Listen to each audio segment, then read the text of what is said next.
vous allez nous parler de Marie, consolatrice des affligés, sous l'angle de la psychologie. C'est passionnant, c'est une ouverture imprévue. Quand j'ai vu ça sur le programme, j'ai été étonné, mais ça m'a beaucoup réjoui. Alors vous êtes médecin psychiatre, vous êtes retraité depuis 2020, ce qui vous donne l'occasion de faire des conférences pour nous peut-être.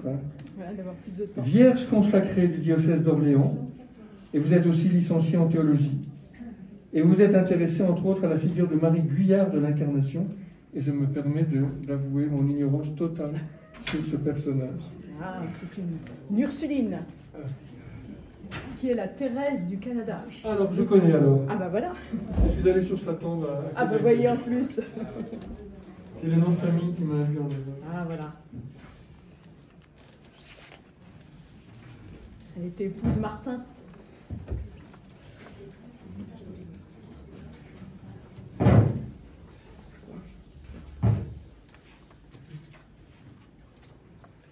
Voilà, oui, c'est une grande première. Premièrement, c'est la première fois que je viens parler à la Société française des œuvres mariales. Et puis, moi, c'est plus en tant que praticienne de terrain que j'interviens, car je ne suis pas une universitaire. Et c'est plus, donc, en tant que médecin et puis aussi vierge consacrée, parce que parler de Marie consolatrice sous l'angle de la psychologie, je ne peux pas non plus la résumer qu'à la psychologie. Donc c'était un peu pour moi difficile d'aborder le sujet tant il est vaste. Et puis comme vient de le dire tout à l'heure Sophie, est-ce que je mets l'axe plus sur la consolation humaine? Est-ce que je mets l'axe aussi sur comment Marie, en tant que femme, a accueilli aussi son chemin de foi? Et puis une question que j'aborderai en finale, c'est y a-t-il des obstacles à accueillir Marie comme consolatrice? Voilà un petit peu l'objet de ma conférence. Et avant de parler des définitions, j'ai fait un peu le parcours des afflictions du temps présent qui ne manquent pas. Nous vivons depuis mars 2020 avec la pandémie du Covid-19 et maintenant les variants.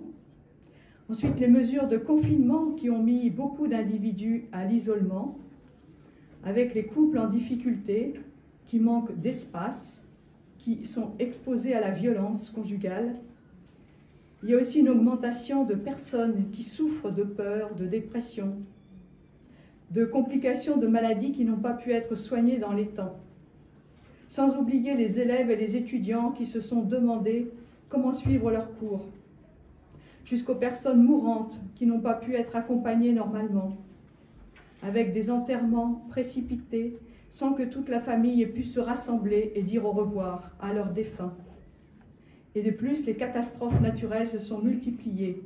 Inondations, feux de forêt, tremblements de terre, pays en guerre, en grande souffrance, abus sexuels, inceste dévoilé, abus de confiance et des épreuves de toutes sortes, avec chômage partiel ou total, pertes financières, et tout récemment, le 9 août 2021, l'assassinat du père Olivier Maire qui devait être au milieu de nous. Tout cela montre l'urgence d'un ministère de consolation. Le cri d'Isaïe 41, « Consolez, consolez mon peuple, dit votre Dieu », cette parole est de toute actualité et Dieu nous envoie sa mère. C'est au pied de la croix que la Vierge Marie en Saint Jean, qui nous a été relu tout à l'heure à la messe, nous a été donnée comme mère. À travers le disciple que Jésus aimait, c'est chacun de nous qui est concerné par cette parole. Jésus lui confie cette nouvelle mission d'être mère de tous les enfants de Dieu.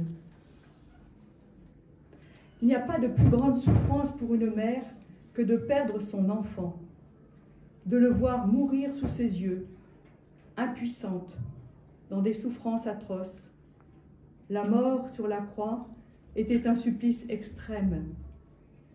De plus, son fils était innocent, suite à un procès injuste, inique. À vue humaine, il y a de quoi être découragé, en vouloir à la terre entière, être écroulé, désespéré. Et pourtant, Marie reste silencieuse, debout. Et elle garde comme un trésor la dernière parole que son fils lui a dite, « Femme, voici ton fils ». Jésus ne lui a pas dit « Mère, voici ton fils ». Et nous savons que les dernières paroles d'un agonisant sont toujours précieuses. Et Marie savait garder les paroles de son fils dans son cœur. Marie a cheminé depuis son fiat à l'Annonciation, en passant par ce que lui a dit le vieillard Siméon, jusqu'à la mort de Jésus sur la croix. Nous regarderons ensemble comment elle a traversé ces moments d'épreuve dans sa vie terrestre, en essayant de garder l'angle de la psychologie, comment elle a assumé son rôle de mère dans l'autonomisation de l'enfant Jésus jusqu'à sa pleine maturation pour devenir ce qu'il est, le Fils de Dieu, fait homme. Quel parcours intérieur la Vierge Marie a-t-elle traversé? De la maternité divine à une nouvelle maternité, mère de tous les hommes. Et selon le temps, je parlerai de quelques exemples de consolation chez quelques saints et quelques apparitions. Et puis je terminerai avec cette question: y a-t-il des obstacles à accueillir la consolation de la Vierge Marie? Tout d'abord, quelques définitions. Je m'excuse de quelques redites qui vont être faites. La psychologie, ce qu'on appelle aujourd'hui la psychologie, a beaucoup évolué depuis l'apport de la psychanalyse en France. Un grésillement, je ne sais pas comment on peut faire. C'est le micro qui est trop près. Trop près. La psychologie, vous m'entendez là, ça va? La psychologie a beaucoup évolué depuis l'apport de la psychanalyse en France jusqu'aux connaissances actuelles avec les neurosciences et tous les travaux qui sont faits actuellement sur le cerveau. La psychologie est la science qui étudie les processus mentaux au moyen de 3 dimensions, cognitives, affectives et comportementales, qui sont maintenant plus on a beaucoup étudié les relations avec les 3 parties du cerveau. Le cerveau reptilien, avec le tronc cérébral, qui concerne toutes les fonctions vitales essentielles. Boire, manger, dormir, se reproduire et se défendre. Le cerveau émotionnel, qui concerne ce qu'on appelle aussi le cerveau limbique, qui concerne aussi toute la gestion des émotions. Le néocortex, qui contient les 2 hémisphères, tout ce qui concerne les pensées cognitives et les réflexions. Et la psychologie a pour objet l'étude des rapports entre le corps et l'esprit, qui sont les composantes de la nature humaine. Les afflictions, je vous ai fait toute une longue énumération des afflictions d'aujourd'hui. Étymologiquement, dans le grec comme dans l'hébreu, ce mot exprime l'idée d'oppression, d'angoisse. On le traduit de différentes façons, par tribulation, douleur, persécution ou même supplice. L'affliction s'entend aussi bien d'une action exercée comme d'un état éprouvé. Il peut recouvrir aussi bien une immense tristesse, chagrin, souffrance, désolation, abattement, détresse, accablement sous le poids du fardeau trop lourd à porter pour diverses raisons, violence subie, bref, toutes les épreuves, les blessures de la vie, les traumatismes qui causent une profonde douleur, pouvant provoquer cet état d'être affligé, d'être abattu moralement. Le mot consolation désigne l'action de consoler, d'apporter un réconfort, un soulagement, apporter à quelqu'un une parole qui console. La consolation s'accompagne toujours d'un gain de paix, de simplicité, de joie. Pour consoler, cela signifie qu'il y a un consolateur ou consolatrice et une personne à consoler. Cela veut dire une relation, une rencontre. Le mot consoler, comme nous l'a rappelé le Père Doré, a 2 étymologies, grecque et latine, très complémentaires. L'étymologie grecque parakaleo, qui a beaucoup de nuances avec de multiples manières de consoler. Appeler quelqu'un, s'adresser à lui personnellement, le défendre, lui parler cœur à cœur, l'exhorter, l'encourager, prier pour lui redonner confiance par une parole, une instruction, un enseignement, ou encore en s'efforçant d'apaiser, d'encourager, de fortifier, d'apporter un soulagement, un apaisement, une présence, une simple parole, un sourire, un geste, un toucher comme tenir une main dans la détresse, un email, un SMS, une carte, un appel téléphonique. Tous ces petits gestes qui sont souvent un grand réconfort lorsque l'on est dans la souffrance. Pour les chrétiens, le consolateur est un des noms propres de l'Esprit Saint lui-même, que l'on appelle à son secours, l'avocat, le défenseur, l'intercesseur. Il s'agit pour moi de la consolation spirituelle que l'Esprit Saint apporte. Et comme on nous l'a dit en Jean 1 Jean 2, Jésus est le consolateur, mais aussi l'Esprit Saint est le consolateur.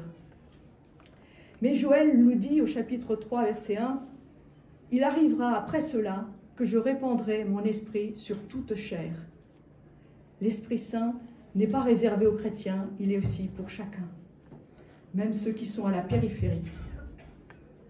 Et nous le retrouvons dans la prière du Veni Creator Spiritus. Tu t'es fait pour nous le défenseur, tu es l'amour, le feu, la source vive. Il a tellement de formes, l'Esprit Saint, qu'il peut passer inaperçu tout en étant présent. Force et douceur de la grâce du Seigneur.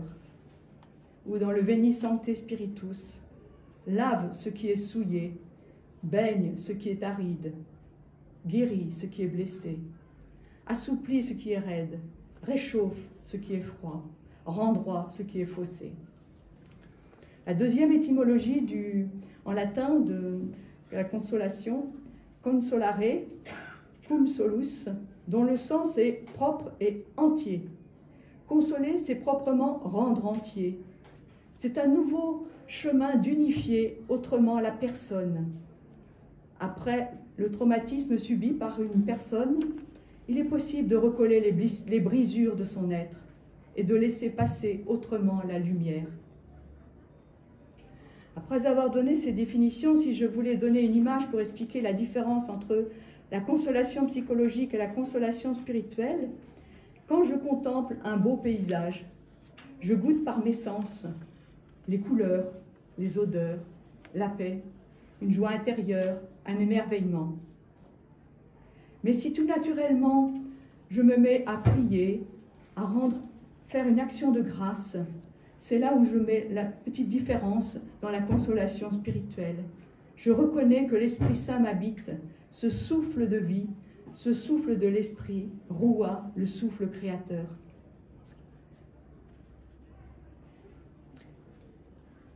La consolation a aussi des points communs avec l'empathie et la compassion. L'empathie, c'est la capacité à ressentir les émotions de l'autre et à se mettre à sa place. Cela peut être un simple miroir des émotions d'autrui. Pour consoler, il est bon d'être empathique, mais le danger est de tellement se mettre à la place de l'autre qu'on peut l'empêcher de vivre ce qu'il est. La compassion, souffrir avec, c'est le sentiment qui porte à partager les souffrances de l'autre. Il y a dans la compassion une forme d'écoute, de compréhension de la personne qui souffre. Mais là encore, peut-être que consoler peut encore aller plus loin, consoler entièrement. La consolation pour moi est encore plus large, plus ouverte, avec une présence qui s'engage, qui fait du bien, qui redonne espérance, qui transforme, qui sécurise, qui redonne un élan de vie par la qualité de la présence à soi-même et à l'autre. Consoler, pour moi, plus du registre de l'être que du faire d'abord. Les conditions psychologiques pour pouvoir consoler. Ce n'est pas si simple de soutenir ceux et celles que l'on aime lorsqu'ils sont dans l'épreuve et la douleur. Lorsque nous regardons la Vierge Marie au pied de la croix, elle est silencieuse, debout. Elle est cette présence silencieuse qui médite en son cœur tout ce qu'elle vient de vivre. Elle est accueillie par Jean. Dans la désolation, dans la souffrance, il est important de ne pas être seul dans l'épreuve. Et en même temps, Marie, elle est présente à son Fils, qu'elle accompagne jusqu'au bout, jusqu'à son dernier souffle sur la croix. Comment consoler? Tout tout un tas de questions peuvent venir à nos pensées cartésiennes quand nous nous demandons comment faire pour consoler. Est-ce que parler est la meilleure des choses à faire ou être simplement là pour l'autre? Être présence auprès de l'autre? Accepter de ne rien dire pour respecter sa souffrance? Comment trouver les mots justes, la bonne attitude pour accompagner une séparation, un deuil, un licenciement, une maladie, une fin de vie? Se tenir là aux côtés d'une personne qui pleure ou qui se plaint, nous avons souvent besoin d'être nous-mêmes rassurés pour rassurer l'autre. On voudrait tant pouvoir faire quelque chose pour l'autre, alléger sa peine, ses souffrances, remédier à sa tristesse, prendre sur soi ce que l'autre souffre. Mais suffit-il de le vouloir pour savoir consoler? Non. Et ce qui est le plus difficile face à la tristesse de l'autre, c'est de se sentir démuni, impuissant. En effet, vouloir consoler, c'est se confronter à son impuissance. Pour consoler, j'ai pris le temps de lire le livre de Anne-Dauphine Julian, qui a écrit un livre sur consolation aux éditions A. Et elle dit, en premièrement, pour consoler, ce qui est important, c'est de rompre l'isolement. La souffrance est chez quelqu'un. La souffrance, elle nous appartient personnellement. Elle est quelque chose de très personnel. Elle est souvent indicible. Les mots ne peuvent pas dire totalement le vécu intérieur. Souvent, la souffrance se vit seule, dans l'intimité de ce que l'on est. Et c'est normal de se sentir seul quand je suis dans la souffrance. Quand on apprend un drame, comme la mort du père Olivier, tout le reste autour de nous s'efface. C'est comme une bombe qui explose à l'intérieur de nous. Après la phase de sidération, il y a la phase de douleur, de souffrance à l'intérieur de soi. Si le sentiment de solitude est normal, l'isolement, lui, est dramatique. Il est très important de savoir tisser un réseau fraternel autour d'une personne en souffrance. C'est essentiel. Deuxièmement, ne pas se comparer à celui qui souffre. La comparaison est un poison spirituel, car chacun est unique. Il n'y a pas deux souffrances identiques, et quand on se compare, l'autre devient inaccessible. On l'empêche d'exister. Ou alors, soi-même, on ne se met pas à la hauteur de pouvoir le consoler, et on a envie de fuir. La comparaison peut nous faire croire que ce qu'a vécu l'autre n'est pas si grave par rapport à ce que moi j'ai vécu. Et je peux me positionner face à la personne souffrante comme quelqu'un qui sait. Et alors, l'autre ne peut ni se sentir écouté, ni compris, ni aimé. Quelle que soit la souffrance de l'autre, une relation de confiance est importante à établir dans un accueil inconditionnel.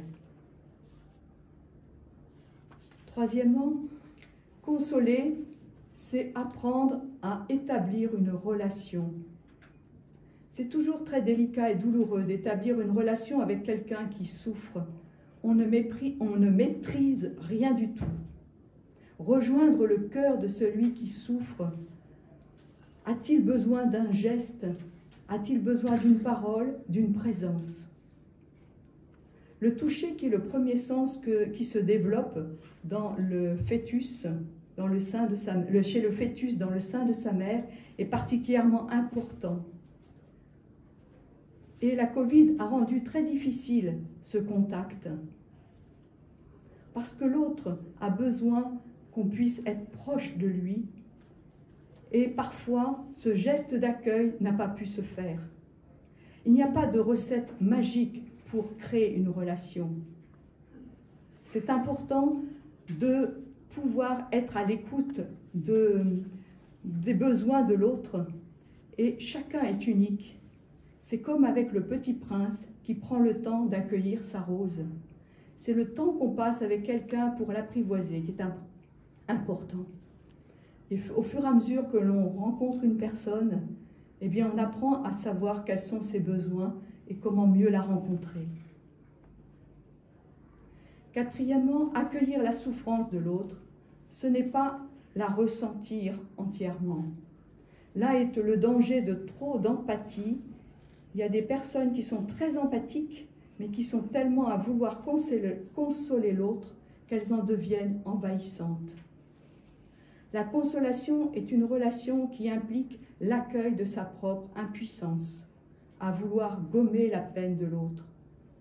C'est marcher au rythme de l'autre, qui souffre sans vouloir faire quelque chose d'abord pour lui, mais être avec lui, simple présence, comme Marie dans ses apparitions. Elle est là, elle sourit, elle est présente. La puissance d'un sourire qui redonne confiance dit combien la personne est importante. Comme Bernadette à Lourdes qui dit « Elle me regardait comme une personne ». Cinquième point, accepter que l'autre se referme. Un cœur qui souffre a du mal à aimer et la souffrance peut fermer le cœur à certains moments et l'ouvrir à d'autres. Savoir respecter ce temps, savoir attendre l'heure favorable pour parler. Simplement lui dire « Je suis là pour toi si tu as besoin ». Cela fait partie pour soi-même d'accepter ses propres limites. Parfois, la souffrance de l'autre peut m'envahir moi-même. Et alors simplement, oser le dire, là avec toi, je ne peux pas aller plus loin aujourd'hui. J'ai mes propres limites. Je pense à toi, je prie pour toi. Il y a des simples paroles qui sont dans la vérité et qui peuvent permettre aussi d'être des paroles de consolation. Comment faire quand quelqu'un pleure? Différentes attitudes là aussi sont possibles.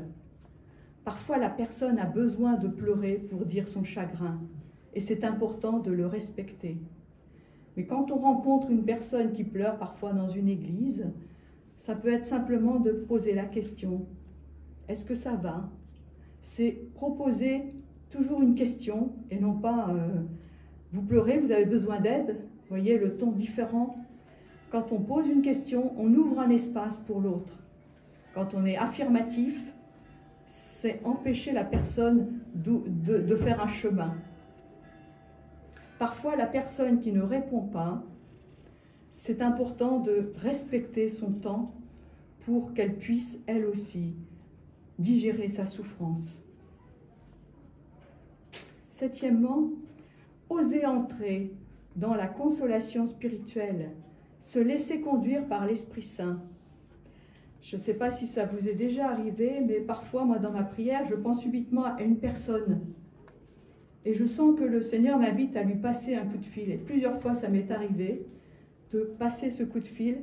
Et la personne disait « Ah, c'est important, j'avais justement envie de pouvoir parler à quelqu'un. » Je pense aussi à Dominique Savio qui avait dit à Don Bosco d'aller voir une personne qui était mourante.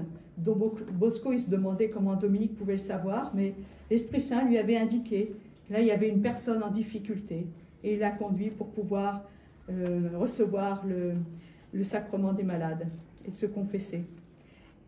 Et c'est important, nous aussi, d'être très attentives à la petite voix intérieure, l'appel de l'Esprit en nous.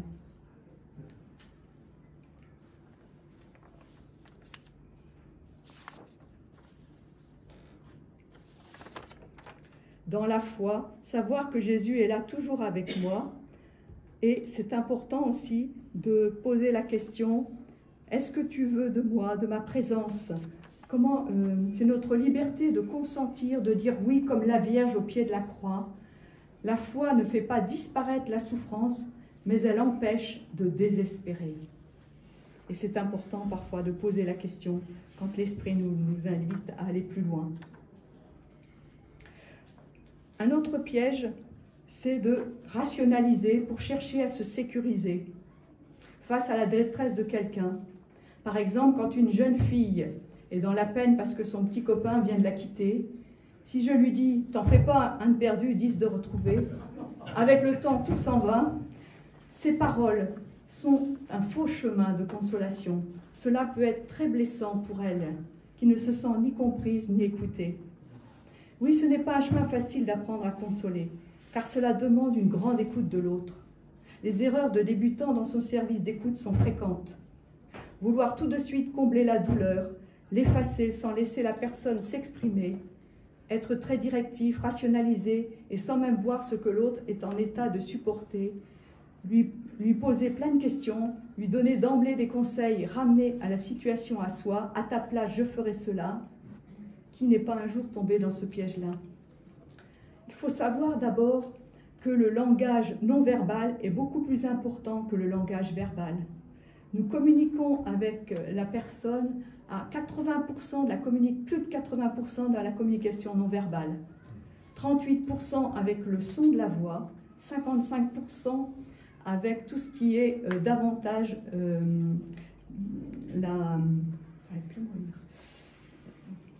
visuel, voilà, excusez-moi, tout ce qui est visuel. Et cela permet d'ajuster l'attitude consolatrice adoptée à la personne lorsque nous prenons du recul et nous observons quels sont les besoins de l'autre. On arrive facilement à les sentir parce que rien que de s'approcher ou pas, on voit si l'autre se recule ou bien reste à attendre un contact. Il y a des subtilités de rencontres que l'on peut sentir pour pouvoir trouver l'attitude juste avec la personne.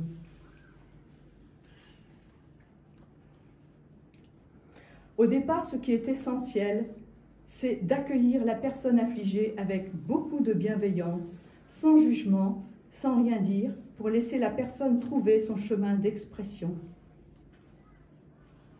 Et on peut toujours poser la question, simplement, que puis-je faire pour t'aider, selon mes capacités? Comme ça laisse la personne dire son besoin ou rien dire si elle ne peut pas. Il y a un temps pour écouter et un temps pour parler.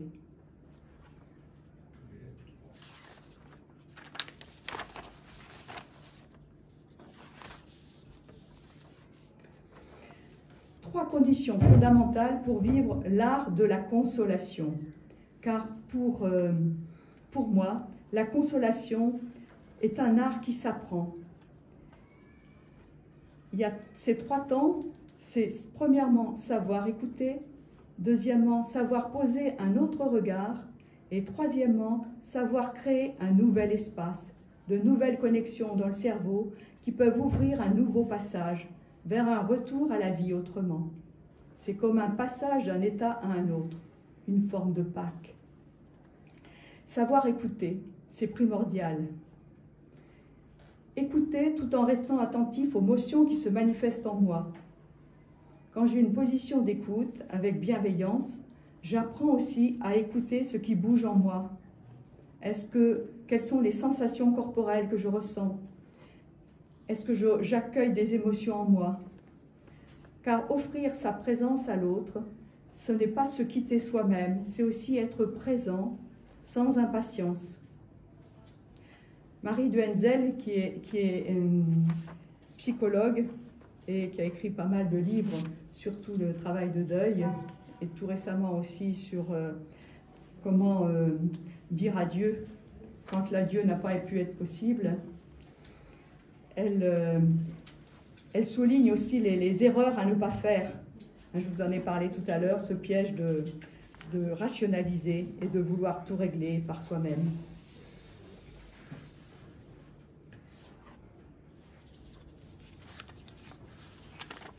J'ai perdu mes pages, excusez-moi, une petite pause. C'est à savoir écouter. Je vous ai déjà dit pas mal de choses sur l'écoute. Et les neurosciences aujourd'hui nous apprennent aussi l'importance de certaines hormones, comme l'hormone de la tendresse.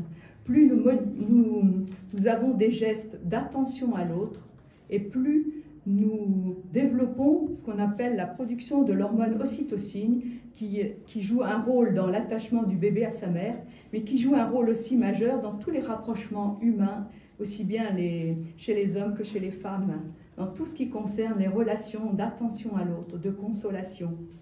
Et il y a des attitudes toutes simples qui vont stimuler cette hormone de l'ocytocine dans notre cerveau, qui permettent du coup de vivre des attitudes plus faciles de gratitude, de consolation. Simplement déjà des paroles, de faire des paroles positives, sans jugement. Et par exemple, en émettant un son de plaisir quand on mange, comme c'est bon, eh bien vous stimulez votre ocytocine. Et ça, c'est important de savoir que plus on multiplie les gestes de bonté, de gratitude, eh bien plus aussi on se met dans des conditions favorables pour consoler. La psychologie nous a montré aussi combien, pour être plus dans la consolation, il y a Bowlby qui a travaillé sur les théories de l'attachement, soulignant les 4 types différents d'attachement. Quand l'enfant a vécu un attachement sécurisant, où l'enfant est confiant envers l'adulte, et que quand il exprime une détresse, il y a une capacité à recevoir de l'apaisement de la mère, eh bien ça favorise aussi chez lui une capacité à oser demander de l'aide quand il y a besoin.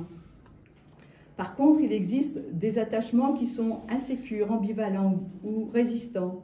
Quand le bébé est dans une détresse profonde à la séparation, s'agrippe, se colle, il cherche du secours qui ne vient pas.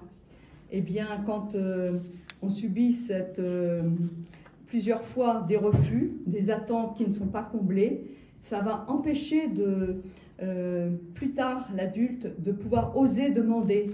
Et ça va freiner un peu une attitude à se laisser consoler. Et il existe encore deux autres formes d'attachement qui s'aggravent.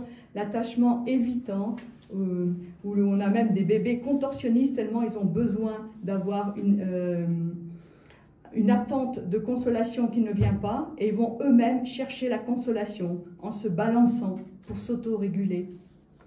Et puis il y a l'attachement désorganisé, quand on a tantôt une consolation qui vient et juste après une destruction, si bien que l'enfant ne sait plus à quel niveau attendre de l'adulte, et il a une attitude d'ambivalence, et c'est beaucoup plus difficile à pouvoir consoler quelqu'un qui a tellement vécu de moments difficiles où il se sentit séparé et désorganisé par rapport à ce qu'il a pu vivre en famille. Il y a un échec d'autorégulation émotionnelle dans cette 4e forme d'attachement, une forme de désespoir, de dissociation, et qui peut faire péter les plombs, comme on dit. Et du coup, là, il y a une rupture dans la capacité à accepter la consolation. Ça désactive ce qu'on appelle en psychiatrie le système sympathique et parasympathique.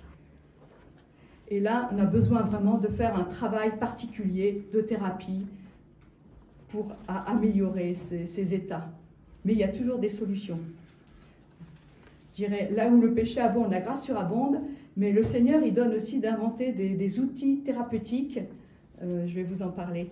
Là, je fais un petit mot sur le travail de deuil.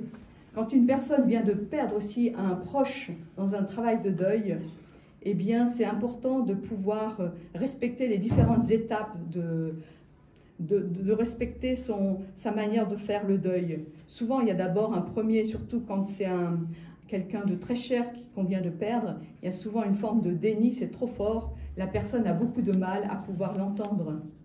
C'est Elisabeth Kubler-Ross qui a décrit les étapes du deuil. Elle était pionnière dans cette manière, mais même si il y a 3 à 7 étapes, on parle souvent de 5, mais ça dépend aussi du degré de la personne à assumer ce deuil. Mais quand c'est en phase de déni, là c'est très difficile d'accepter. La personne est encore tellement sous le choc de la nouvelle que la personne n'arrive pas à pouvoir accepter la phase de consolation. C'est trop tôt. C'est important de respecter ces étapes. Parfois après c'est la colère. La colère quand souvent on a été blessé, même très petit, quand on est avant l'âge de 4-5 ans, c'est au niveau du corps que ça se manifeste. On n'a pas les mots encore pour le dire. Et la colère est une réaction émotionnelle face à la mort ou à une difficulté à être sécurisée, eh bien la colère elle peut être un mode d'expression.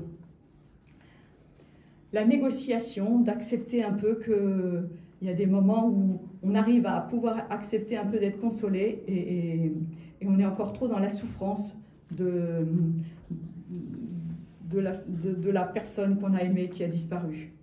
Et puis, un moment vient, un moment d'acceptation que la personne a disparu et on peut cheminer avec ce deuil qui commence avec le temps à pouvoir être accepté. Et à ce moment-là, il y a un peu plus d'ouverture avec la consolation possible. Mais parfois, il peut y avoir encore des petits retours en arrière quand on pense à ce qui a été difficile de lâcher avec la personne. Une question qui revient souvent, comment faire pour ne pas se laisser déborder par ses émotions? C'est un chemin d'apprentissage de gérer ses émotions. Apprendre à se connaître, être bien ancré dans son corps est très important. Car écouter vraiment n'est pas facile, puisqu'il faut être à la fois attentif à l'autre et aussi être attentif à soi. Ça demande beaucoup de concentration, ça demande aussi d'être disponible entièrement pour l'autre et de reconnaître humblement ses limites. Il existe aujourd'hui plusieurs outils, comme je vous parlais tout à l'heure, pour être plus présent dans l'écoute en apprenant à gérer ses émotions. Il y a le docteur David O'Hare qui a appelé cette méthode la cohérence cardiaque, une forme de respiration pour apprendre à réguler son système émotionnel avec le système sympathique et parasympathique. Je ne vous en dis pas plus parce que on peut aller voir facilement sur Internet, cohérence cardiaque. Il y a aussi la méthode du docteur Vitose, un Suisse, et qui reste tout à fait d'actualité et très importante pour apprendre à contrôler son mental et ses émotions et être beaucoup plus présent à la personne. Et puis, il y a l'EMDR, c'est un outil très intéressant dans tous les traumatismes de la vie. Ça veut dire 4 mots anglais, Eye Movement Desensitization and Reprocessing, c'est-à-dire désensibiliser et retraiter par des mouvements oculaires les émotions enfouies, pour que la personne retrouve plus d'unité intérieure. C'est un outil qui a été découvert fortuitement par Francine Shapiro, une femme qui est née à New York en 1948 et qui a trouvé en 1987, alors qu'elle se promenait dans un jardin public, elle a regardé les petits écureuils qui sautaient d'un arbre à l'autre et elle a vu comment ça changeait des choses dans son cerveau parce qu'elle était très triste en entrant dans le jardin et en sortant du jardin, elle s'est sentie beaucoup plus apaisée. Et du coup, comme elle était en doctorat sans avoir de sujet à faire, eh bien, ça a été un très bon sujet de doctorat. Voilà, tout est possible. Et du coup, elle en a fait... Aux États-Unis, ils ont les moyens, ils ont fait tout de suite sous PET scan, qu'est-ce que ça changeait dans le cerveau. Et du coup, on a vu que le cerveau a des capacités de retraitement incroyables. Et on a vu qu'il y avait des zones d'association dans le cerveau, les aires d'association, on ne savait pas trop des fois à quoi elles servaient. On a vu qu'il y avait des connexions qui se faisaient. Et donc, je vous passe toute la méthode, il y a un protocole quand même qui nécessite une formation. Mais quand les personnes ont vécu des traumatismes, au départ c'était pour les traumatismes de guerre qui ont été utilisés, mais ça a aussi un impact très fort pour les personnes qui ont été traumatisées par des abus sexuels, les incestes ou toute autre sorte de traumatisme. Eh bien, il y a un moyen de pouvoir retraiter ces émotions-là. Et quand la personne est trop mal d'abord pour être retraitée, on fait d'abord ce qu'on appelle des ressources. Et pour ressourcer la personne, nous utilisons des personnes qui ont des figures spirituelles fortes, comme Nelson Mandela, Gandhi, Bouddha, Jésus, la Vierge Marie, ou des figures de saints, sont utilisées comme des figures ressources qui permettent de ancrer la personne dans plus de sécurité intérieure, et ça permet ensuite de retraiter les émotions. Et quand on regarde la Vierge Marie, comment elle savait écouter, eh bien, c'est important de savoir qu'elle était une fille d'Israël et qu'elle connaissait le premier commandement, « Écoute Israël, Shema Israël ». Tout juif pratiquant et connaît ce « Écoute Israël, le Seigneur notre Dieu, le Seigneur est un ». Et sa vie entière en est imprégnée. Donc Marie, elle sait écouter ce que Dieu lui dit. Ou comme le prophète Élie à l'Horeb, dans le premier épître des Rois, chapitre 19, ce n'est pas dans l'ouragan, ni le tremblement de terre, ni le feu, mais dans cette voix de fin silence, de silence subtil, de murmures doux et légers, ou de sons subtils et doux. Eh bien, comment nous aussi, nous pouvons être à l'écoute de ce souffle intérieur, de cette voix subtile en nous, pour laisser aussi l'Esprit nous montrer comment consoler à notre tour. Chaque fois que nous mettons dans un climat à l'écoute de l'Esprit, il y a un climat de sécurité qui vient, il y a de l'ocytocine qui est fabriquée certainement, et ça permet d'apporter un climat beaucoup plus sécurisant à la personne en souffrance. Comment Marie écoute le message de l'ange à l'Annonciation. Ce qui est étonnant dans ce récit de l'Annonciation, habituellement ce sont plutôt les hommes qui se tournent vers les anges, mais là c'est l'ange qui vient saluer Marie, cette jeune fille de 15 ans environ. Elle pouvait se demander ce que signifiait cette salutation. Elle est surprise de cette nouvelle forme de bénédiction. On pourrait résumer en 4 verbes l'Annonciation. L'ange annonce, la Vierge écoute, elle croit et elle conçoit. Et sa réponse est un acte de foi. Elle ne laisse pas les pensées de sa tête prendre le dessus. Qu'est-ce que va penser Joseph? Comment je vais lui en parler? Elle a le cœur ouvert à l'accueil de la nouveauté de cette annonce qui n'est pas banale. Elle ne laisse pas de place au doute. Elle accueille pleinement le message de l'ange, avec une émotion humaine de surprise et de trouble, qui ne l'arrête pas, car l'ange la rassure et l'invite à un acte de foi. Sois sans crainte, car tu as trouvé grâce auprès de Dieu. Et puis ce qui est important, c'est qu'elle est vierge, son fiat fait qu'elle devient l'épouse de l'Esprit, et elle devient mère. C'est une folie d'enfanter sans avoir de relation sexuelle. Et pour Marie, qui est depuis longtemps préparée à son cœur à une vie intérieure, elle ne se laisse pas dérouter, elle accueille, c'est une joie profonde qui l'envahit. Elle montre qu'elle n'est pas folle, son oui au message de l'ange va la pousser à la charité envers sa cousine Élisabeth. Elle se met en route.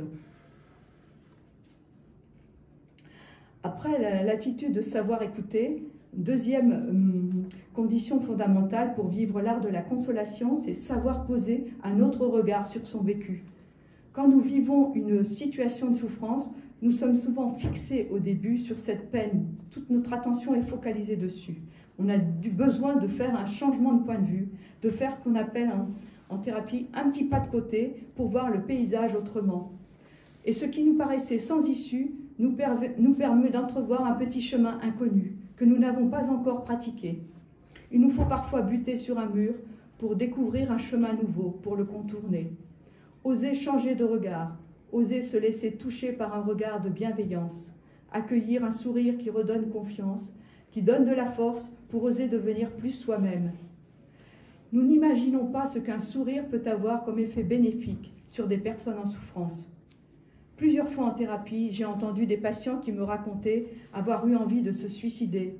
Et ils m'ont dit « j'avais tout préparé mon suicide ». Mais sur la route, j'ai rencontré une personne qui m'a dit bonjour et qui m'a fait un très beau sourire, qui m'a réconforté et ça a coupé mon envie d'en finir. Un autre exemple de regard, c'est celui du père Maximilien Kolbe, qui lorsqu'il s'est approché pour prendre la place du père de famille, le commandant du camp de concentration a été surpris par une telle proposition. Il a eu comme une sorte de panique, un silence. Il aurait pu dire non, mais il a acquiescé. La puissance d'un oui a donné sa vie. Combien de oui a-t-il dû faire avant à Marie, puisqu'il avait créé le journal Le Chevalier de l'Immaculée, pour décider en une fraction de seconde d'offrir sa vie à la place de cet homme de famille qui avait 3 enfants. Et après 3 semaines de sans nourriture et sans eau, le père Kolbe demeure en vie, grâce à la foi, les prières, les cantiques qu'il chantait, après avoir vu mourir tous ses compagnons. il a fallu une injection de dose létale de phénol dans le bras pour accepter de dire son oui jusqu'au bout. Et le capot qui l'a chargé de l'exécution était incapable de fixer le regard de Maximilien Kolbe. Et après cela, les témoins ont raconté avoir perçu un infime changement, un peu plus d'humanité dans le camp, même chez les gardes. Je ne sais pas si c'est l'ocytocine qui avait fait cela, mais ça changeait le climat. Un autre moyen pour savoir aussi prendre du recul et accepter de se laisser consoler, c'est d'utiliser des métaphores, des contes, pour détourner l'autre de son chagrin, de le défocaliser de sa souffrance. Le bon consolateur est celui qui est capable de réorienter doucement le regard de l'affligé. Sa proposition pour y parvenir, recourir à la métaphore qui parle à la personne en souffrance. Ouais.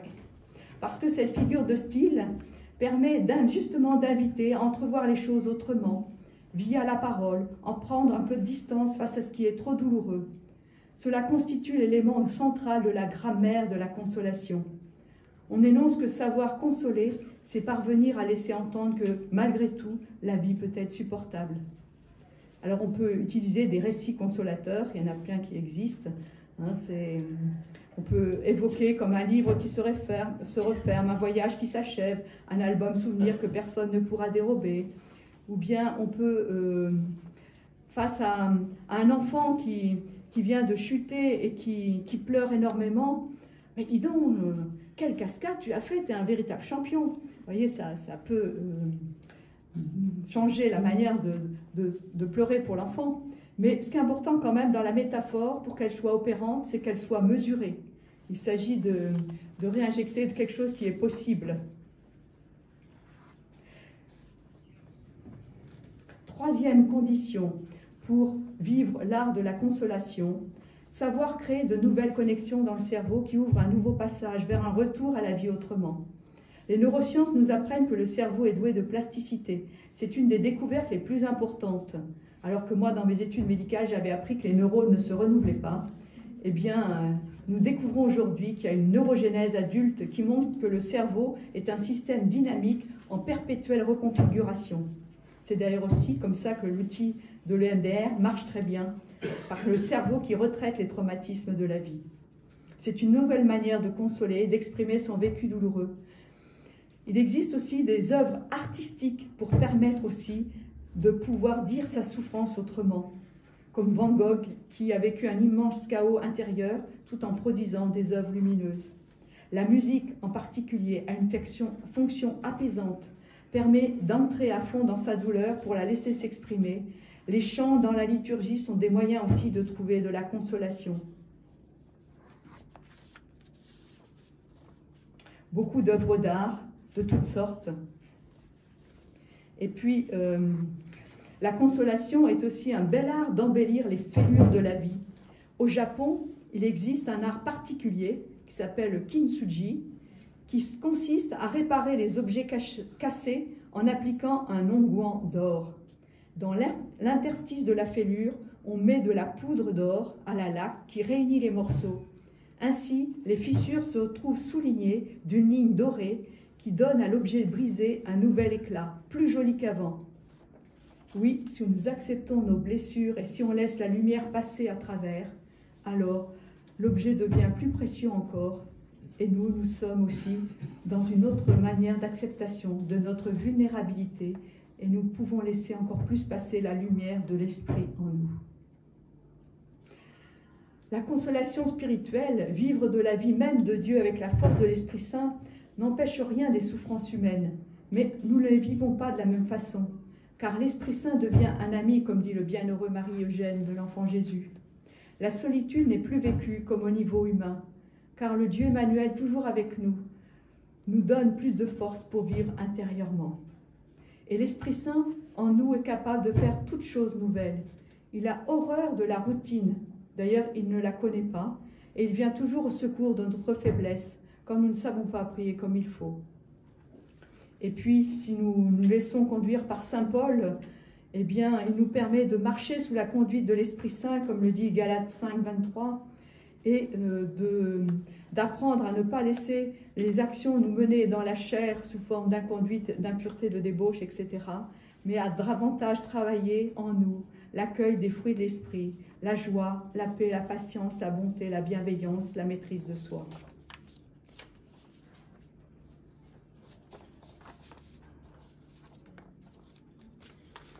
Accepter nos limites, nos faiblesses, c'est ce que nous dit la petite Thérèse dans sa lettre 197. Apprendre pour se laisser consoler et consoler l'autre, à consentir à rester pauvre et sans force, pour laisser l'esprit nous être consolateur à l'intérieur de nous. Aimons notre petitesse, aimons à ne rien sentir, alors lorsque nous serons pauvres d'esprit, eh bien Jésus viendra nous chercher si loin qu'il nous transformera en flamme d'amour. C'est la confiance, c'est rien que la confiance qui nous conduit à l'amour, pour aussi consoler et être consolé. Du fiat, je vais aller assez vite maintenant, juste, je vais parcourir rapidement du fiat de l'Annonciation au pied de la croix de la Pentecôte. Le fiat où Marie accueille en elle l'Esprit consolateur par son fiat.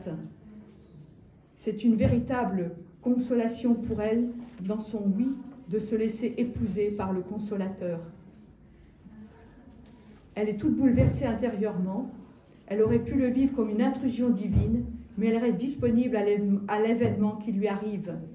Et comme elle est toute disponible à la parole de l'ange, elle y adhère pleinement et elle se laisse vraiment épouser par l'Esprit consolateur. À la visitation, c'est une effusion de l'Esprit entre deux femmes. L'effusion de l'Esprit, c'est l'accueil de l'une et de l'autre de l'Esprit consolateur.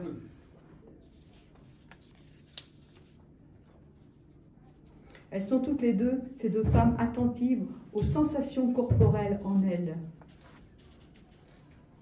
À la nativité, Marie, qui était enceinte en fin de grossesse, a dû aller jusqu'à Bethléem. Les événements lui échappent, mais là aussi, elle se laisse conduire pour obéir aux événements. Marie a été surprise de la visite des bergers et des mages, mais elle continue à se laisser, à garder toutes ces choses dans son cœur. Quand son oui, elle a dit son oui, son fiat à l'Annonciation, comment cette maternité divine qui lui est annoncée chemine dans son être profond pour se laisser interroger par cette visite des bergers, cette visite des mages. Puis à la présentation de Jésus au temple, elle continue à accueillir la parole de Siméon et d'Anne. Comment, là encore, ils étaient poussés par l'Esprit et les paroles qui lui sont dites, notamment par Siméon, viennent bousculer, éclairer un peu son fiat.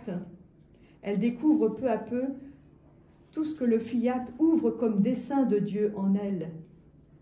Hein, le père et la mère de l'enfant s'étonnaient de ce qui était dit de lui.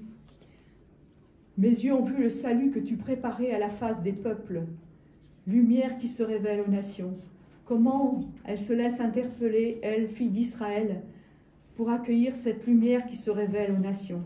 C'est un chemin nouveau pour elle, et tout cela, elle le garde dans son cœur. Puis cette révélation, un glaive te transpercera le cœur. Marie se prépare à l'inattendu de Dieu, tout en ne sachant pas exactement ce que cela voulait dire. À Cana, là aussi, c'est une double position. Le fils va aider la mère à grandir dans sa maternité plus universelle, et le fils et la mère va aider le fils à devenir lui-même. Dans son observation attentive à voir « ils n'ont plus de vin », et ce midi à table on partageait, c'est « il n'y a plus le vin des noces, il n'y a plus de vin de noces hein, ». C'est l'annonce d'une nouvelle noce. Et en même temps, elle est un peu perturbée par « femme, qu'y a-t-il entre toi et moi? Mon heure n'est pas encore venue. » Il y a toute cette interrogation qui chemine en Marie. Alors, quelle est l'heure? Et femme, il pas mère, mais femme. Donc il y a une nouvelle identité qui est en train de naître en Marie, un autre questionnement, un niveau de compréhension autre.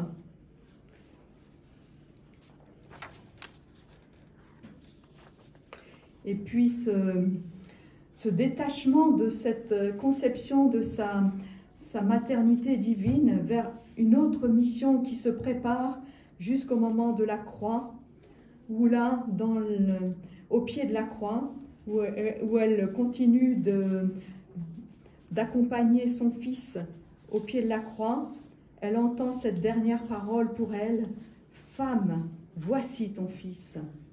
Jésus l'implique dans ses nouvelles missions, cette maternité pour tous, qu'elle va comprendre peut-être davantage encore à la Pentecôte, quand elle sera à encourager ses disciples pour accueillir pleinement cette nouvelle mission pour elle.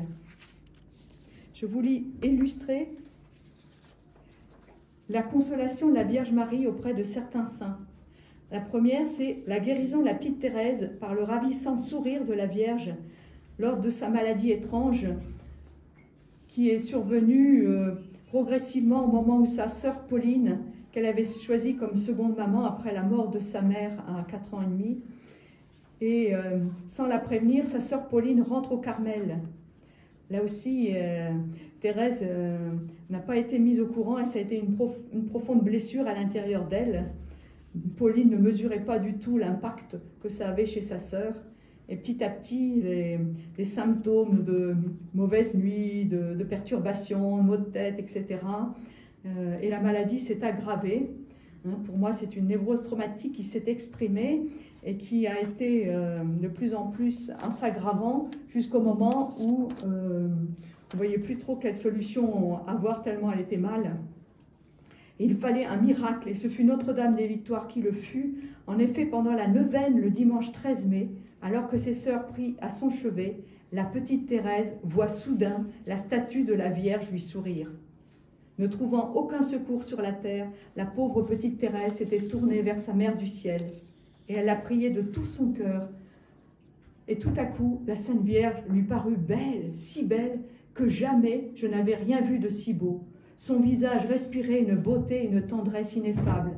Mais ce qui me pénétra jusqu'au fond de l'âme, ce fut le ravissant sourire de la Sainte Vierge. Alors toutes mes peines s'évanouirent, 2 grosses larmes jaillirent de mes paupières et coulèrent silencieusement sur mes joues. Mais c'étaient des larmes de joie sans mélange. Ah, pensais-je, la Sainte Vierge m'a souri, que je suis heureuse.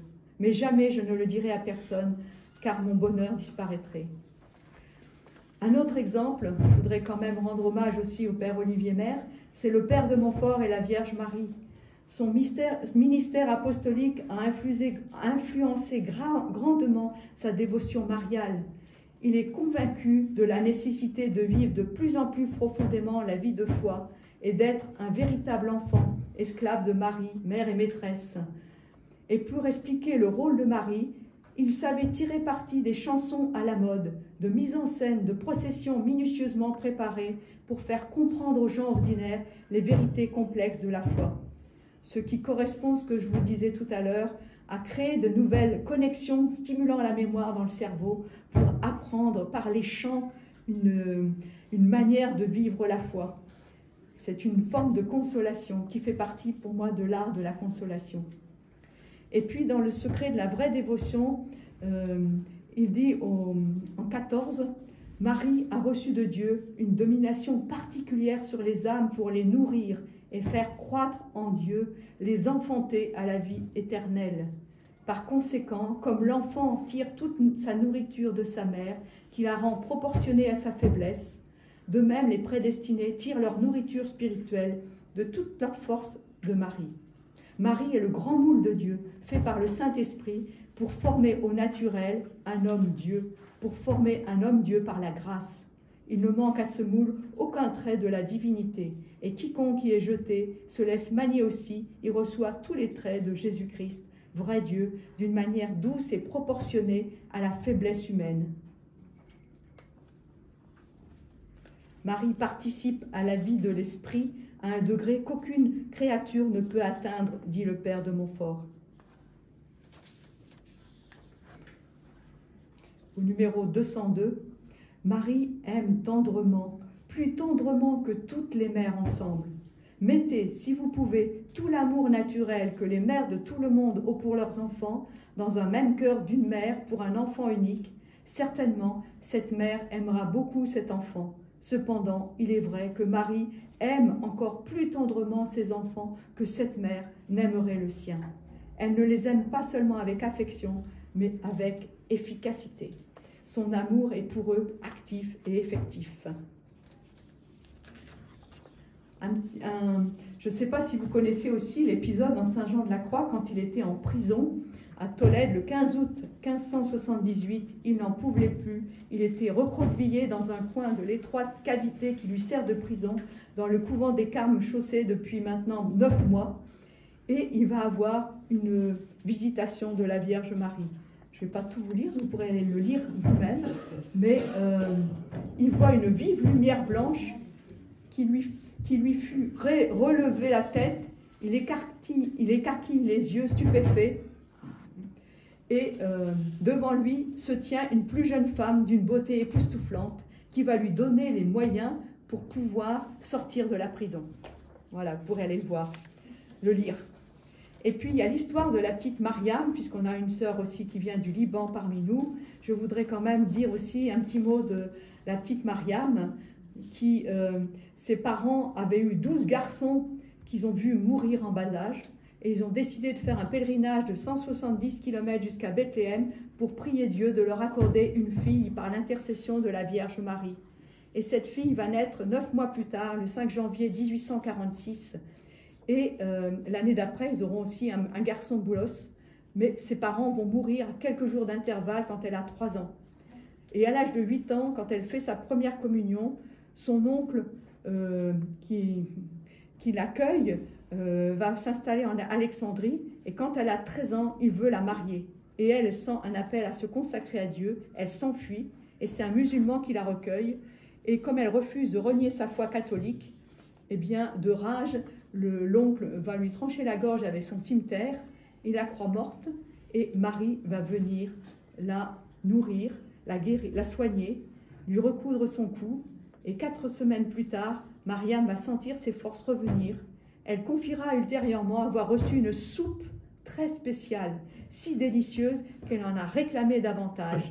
Mais la Vierge va lui dire « C'est assez, soyez toujours contente », lui assène son infirmière en lui prophétisant un destin jalonné de souffrance, « Sois toujours contente ». Je voudrais terminer pour... j'avais dit que je dirais un petit mot de cette apparition. Voilà, sur les obstacles à la consolation. Pour accueillir la consolation de la Vierge Marie, y a-t-il des obstacles? Oui, de la part de la personne affligée, il peut y avoir des difficultés à accueillir la consolation de la Vierge Marie. Premièrement, une personne qui est dans la première étape du deuil. Quand on est dans le déni encore, la personne n'est pas psychologiquement prête à accueillir la consolation. Mais elle peut être encore dans un état émotionnel trop envahissant, qui n'a pas encore d'espace intérieur disponible à ce moment-là pour entendre une parole de consolation. Elle est sous le choc encore de la nouvelle, d'un décès ou d'un autre événement, qui est comme une bombe intérieure. Une fois digéré le choc, la personne va pouvoir aussi se rendre plus accessible à une parole de consolation.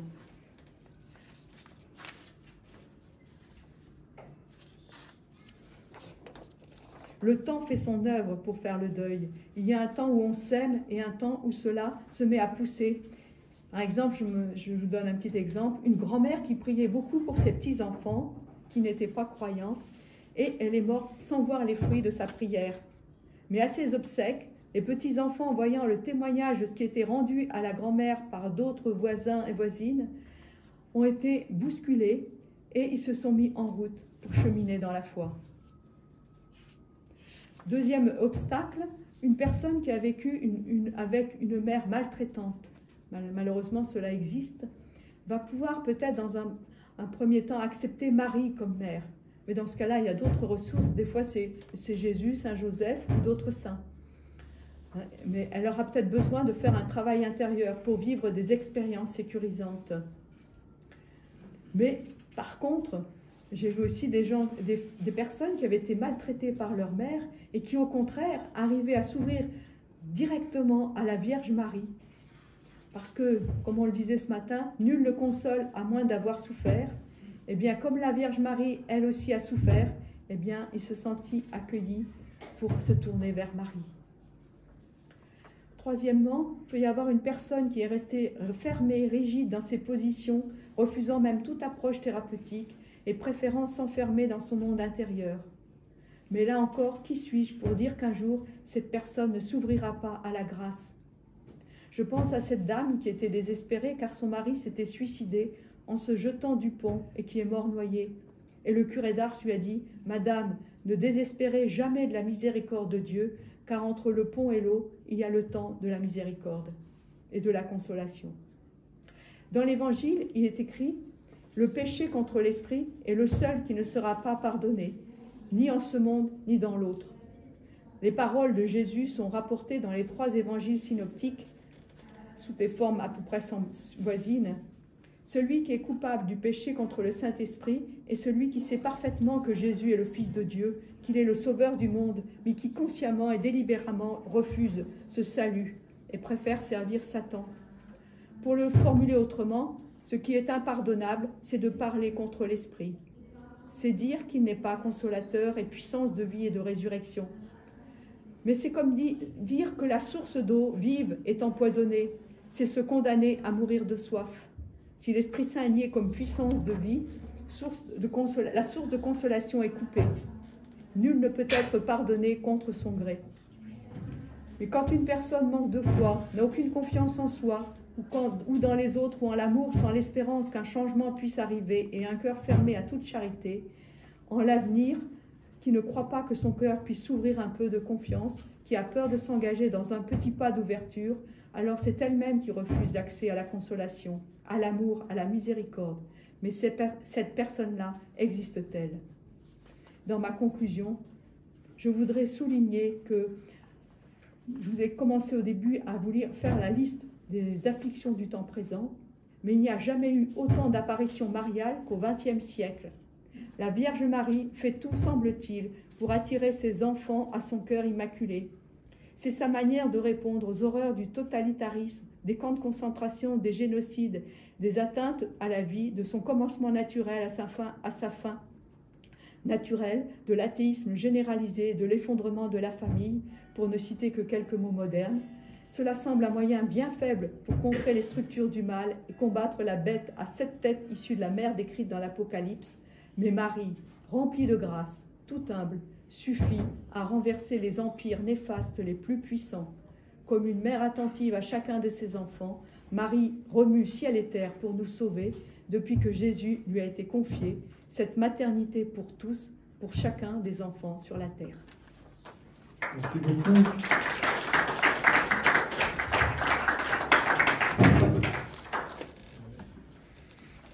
Merci pour cette richesse et pour cette espérance au cœur de nos relations. Faites descendre dans notre pâte humaine et voit briller l'espérance à travers toutes ces attitudes que nous pouvons accueillir et développer. Bravo, bravo.